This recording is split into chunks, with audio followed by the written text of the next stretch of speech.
तुम्हारे भैया की 10 दिन की नाइट ड्यूटी है तो मेरा मन बहल जाएगा। रात को मुझे थोड़ा डर लगता है। अकेले मुझे साफ समझ आ रहा था कि मेरी किस्मत साथ दे रही थी। मैंने उनकी यह बात सुनकर तुरंत सच भाभी कहकर मुस्कुरा दिया। भाभी भी समझ गई थी कि मैं तैयार हूँ। रात को फिर दोस्तों, मेरा नाम शैलेश है और मैं इस समय मेरी उम्र 28 साल है। अभी मैं दिल्ली के सेक्टर 38 में रहता हूँ। मेरी दिल्ली जो कि बहुत ही भीड़ भाड़ और महंगाई वाला एरिया है।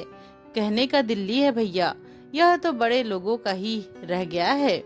मैं कुछ सालों से यहाँ रहकर जॉब कर रहा हूँ और यह कहानी कुछ साल पहले ही की है। यह कहानी तब की है जब मैं इलाहाबाद शहर से में सरकारी नौकरी के लिए पढ़ाई कर रहा था।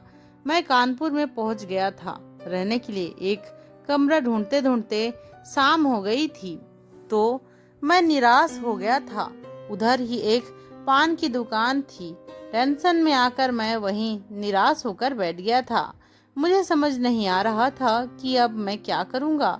सारा दिन चक्कर काटने के बाद भी मुझे कोई कमरा नहीं मिला।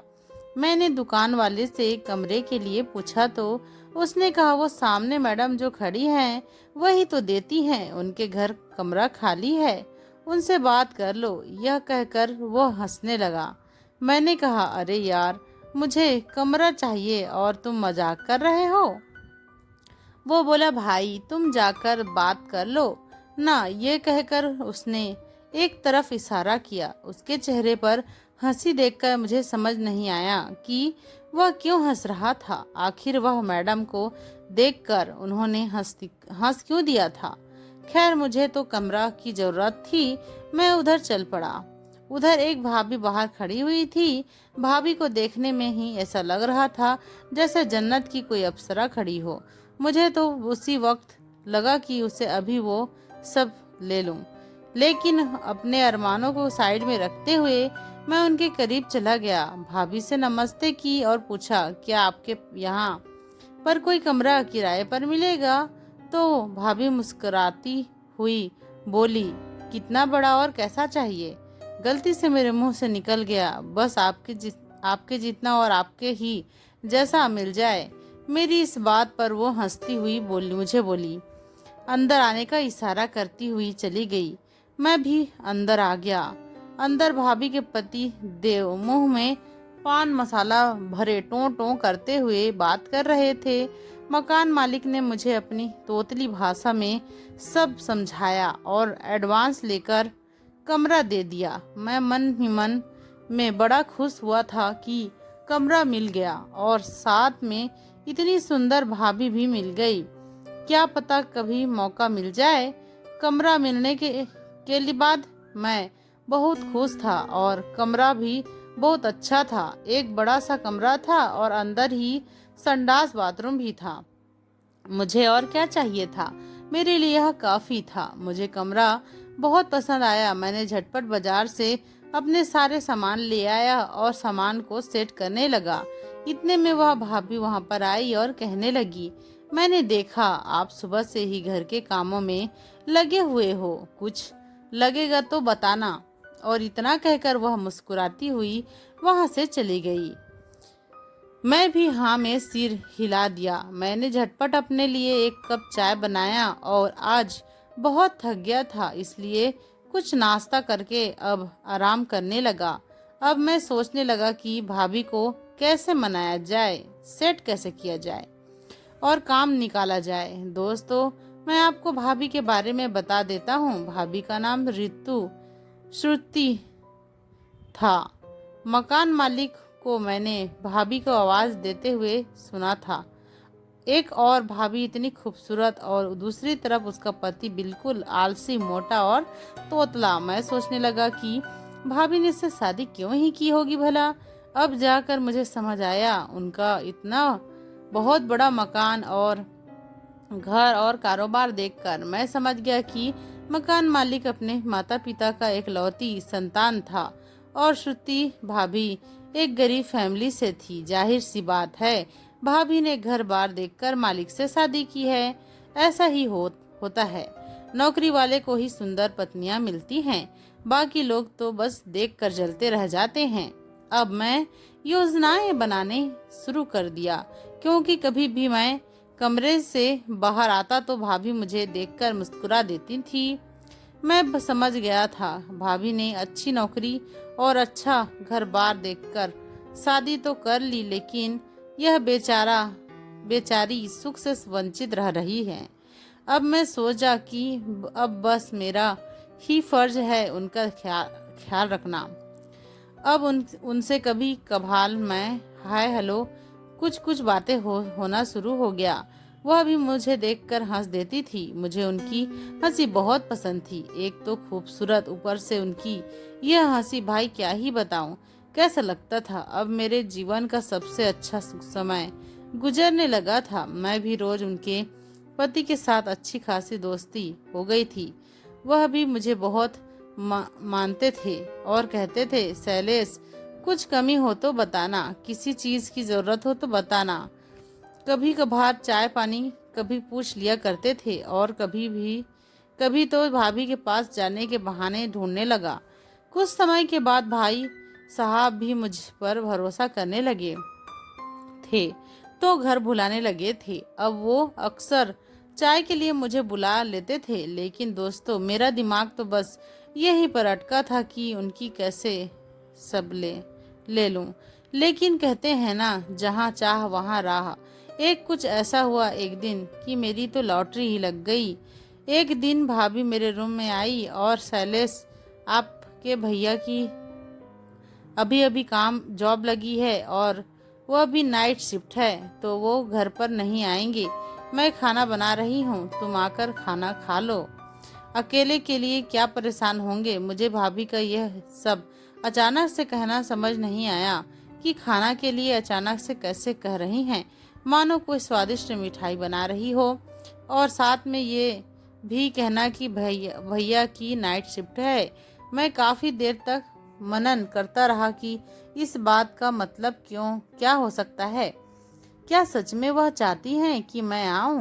क्या उनके भी मन में मेरे लिए मेरी तरह लड्डू फूट रहे हैं? मैं तो तरह तरह की बातें सोचने लगा, लेकिन कंफर्म नहीं कर पा रहा था। काफी देर तक सर खपाने के बाद मैंने सर झटका और सोच लिया कि चल कर देखते हैं कि हैं। मैं जब उनके घर गया तो देखा भाभी ने खूबसूरत सी गाउन पहनी हुई थी और खाना बना रही थी। मैं भाभी को देखते ही परेशान हो गया था। मैंने भाभी से कहा मुझे बाथरूम जाना है, तो उन्होंने कमरे के बाथरूम की तरफ इशारा किया। बाथरूम से आने के बाद बाहर आकर पहले उन्होंने दोनों के लिए चाय निकाला। चाय पीते हुए मैंने भाभी से पूछा, आपकी शादी को कितने साल हो गए हैं? उन्होंने बताया कि यही कोई 4-5 साल हो गए हैं। मैंने पूछा कि कोई बच्चा उच्चा नहीं है? यह सुनकर वो उदास हो गई और बोली, क्या क्या बताऊं शैलेश, बस आपके भैया की इज्जत करती हूँ तभी उनके साथ हूँ, वरना इच्छा तो आज तक एक भी पूरी नहीं हुई है मेरी। तुम्हें पता है मेरे माता पिता बहुत ज्यादा गरीब थे। बस उनकी एक यही इच्छा थी कि मेरी शादी हो जाए और मैं खुश रहूं। मेरी शादी तो हो गई, लेकिन सच बताऊं तो मैं आज तक कभी खुश नहीं हो पाई। इतना कहते हुए वो काफी उदास सी हो गई और आज पहली बार मैंने उनकी आंखों में आंखें नम देखी। मैंने कहा, अरे तो उदास क्यों होती हैं? भाभी जी मैं हूं ना। मेरी इस बात पर हम दोनों हंसने लगे। फिर भाभी बोली, तुम बहुत मजाक करने लगे हो। मैंने बोला, एक आज का दिन है जो इतना मजाक कर रहे हो और छेड़ रहे हो मुझे। जिस दिन आए थे उस दिन बस मुस्कुराहट के अलावा तुम्हारी ठीक से आवाज भी नहीं सुनी थी। मैंने भी हंसते हुए कहने लगा, आप भाभी हो, आपसे नहीं करूंगा तो किससे करूंगा हंसी मजाक। वो भी ही करके हंसने लगी। फिर चाय पीकर और खाना खाकर मैं अपने रूम में आ गया। उस दिन मेरी दाल नहीं गल पाई। दूसरे दिन भाभी मुझे बुलाने नहीं आई थी, जबकि भैया की नाइट ड्यूटी आज भी थी। मैं सोचने लगा कि शायद कल वह पहल नहीं कर पाई थी, इसलिए आज बुलाई हैं। मैं पहल करने के लिए एक बार तो कोशिश की थी, पर शायद वह डर गई थी या क्या पता नहीं। उन्होंने मुझे कोई भी इशारा नहीं दिया और मैं डर कर घर आ गया था। अब मैं उनके पास गया और उनको कल के लिए सॉरी कहा। वो कुछ नहीं बोली। मैं वापस आ गया। उसी दिन रात को 8 बजे मेरे दरवाजे पर खटखट हुई। मैंने दरवाजा खोलकर देखा तो सामने भाभी खड़ी हुई थी। वो बोली, खाना बना लिया है क्या शैलेश? मैं बोला, नहीं भाभी, खाने का मन नहीं कर रहा था। वो बोली, मेरी सिलेंडर खत्म हो गई है। अब मैंने हल्का सा मजाक करके देखा कि भाभी नाराज है या नहीं। मैं बोला, मैं सीधे सिलेंडर को ही भर दूं क्या भाभी? अब वो मेरी बात समझ गई और हंसकर बोली, अभी सिलेंडर बदल दो, मुझे रोटी बनानी है, तुम भी खा लेना। मैंने राहत की सांस ली कि भाभी का मूड सही है, नहीं तो उसे उस दिन की वजह से मैं डर डर कर मजाक कर रहा था। फिर मैंने उनका सिलेंडर बदल दिया और भाभी रोटी बनाने लगी। मैं उधर ही खड़ा रहकर उनसे बातें करने लगा। मैं उनके पास को गया और धीमे से बोला, मैं आपको कुछ हेल्प करूं?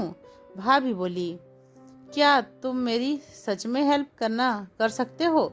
उन्होंने भी ये बड़ी धीमी आवाज में पूछा था। एक बार मौका तो देकर दिखाओ भाभी, बस एक बार। मैंने कहा, मैं थोड़ा डरा हुआ था, इसलिए मैंने थोड़ा बात को पलटते हुए कहा, आपके लिए क्या कर सकता हूँ भाभी? उन्होंने कहा, उस समय कुछ बात नहीं की और खाना खाने के लिए कहकर टाल दिया। मैं खाना खाते हुए सोच रहा था कि भाभी का पहला पहल करेंगे या उनके तरफ से कोई इशारा मिले। कुछ इशारा ना मिलते जब मैं जाने लगा तो वो बोली, खीर खा लो। मैंने पूछा, कहाँ है खीर? वो बोली, सामने ही तो है।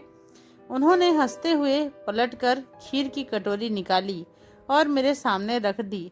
मैंने बोला, अच्छा, आप इसकी बात कर रही थी? वो हंसने लगी और बोली, एक बात बोलूं शैलेश, आज से तुम मेरे पास ही रुक जाया करो।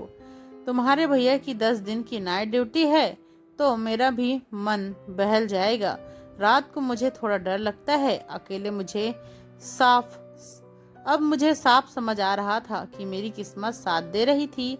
मैंने उनकी यह बात सुनकर तुरंत सच में भाभी कहकर मुस्कुरा दिया। भाभी भी समझ गई थी कि मैं तैयार हूँ। रात को मैं अलग बिस्तर पर लेटने जा ही रहा था कि भाभी बोली, यही मेरे पास डबल बेड पर है, वहाँ पर लेट जाओ, बहुत जगह है। मैं सर्दी की वजह से कंबल में लेट गया और सोने का नाटक करने लगा।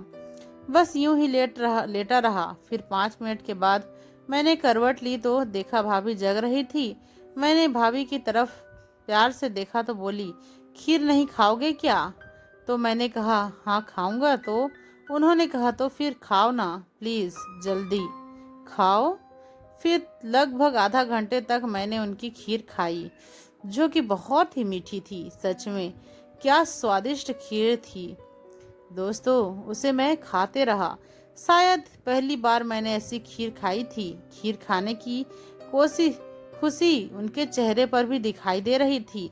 जब मैं उनसे पूछा कि आपको कैसा लगा तो उन्होंने कहा, मुझे तो शुरू दिन से मैंने सोच लिया था मैंने कि तुम्हें खीर खिलाना है। मैंने कहा, अच्छा जी। और मैं खुशी खुशी न जाने कितनी बार खीर खाता रहा। फिर वो सब के बाद उनकी खुशी देखकर मैं भी खुश हो गया और अब तो रोज का हो गया खीर खाने वाला काम। जब मुझे फिर खीर खाने का मन करता है मैं जाता हूँ और सीधा खीर खाना शुरू कर देता हूँ। तो दोस्तों, आपको ये प्यारी सी कहानी कैसी लगी कमेंट करके जरूर बताना। और हाँ, स्टोरी को लाइक और चैनल को सब्सक्राइब जरूर कर लेना। हम आपके लिए रोज रोज ऐसे ही मजेदार कहानियाँ लेकर आते रहते हैं। धन्यवाद।